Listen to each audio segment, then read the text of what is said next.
Praise the Lord brother sisters, आज एक महत्वाची गोष्ट आपण शिकणार आहोत आणि ती आहे पवित्र आत्म्याचा बाप्तिस्मा. पहा, आपण पश्चातापी बाप्तिस्मा घेतो, पाण्यात बुडून तो बाप्तिस्मा घेतो, पण फक्त पश्चातापी बाप्तिस्म्याद्वारे आपण स्वर्गाच्या राज्यात जाऊ शकत नाही. पवित्र आत्मा असणं गरजेचं आहे. कारण बायबल सांगतं, जितक्यांना प्रभूचा आत्मा आहे ते देहात नाही पण आत्म्यात ते आहेत.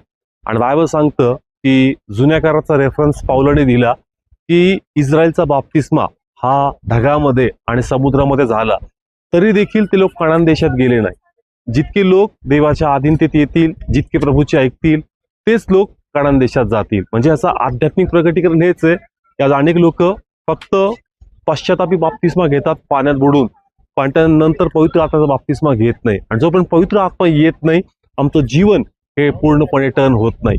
पाप शापाची क्षमा झाली, पण आम्हाला पुढं आयुष्य आहे आणि आयुष्य असल्यामुळं पुन्हा आमच्यात दही गोष्टी येऊ शकतात.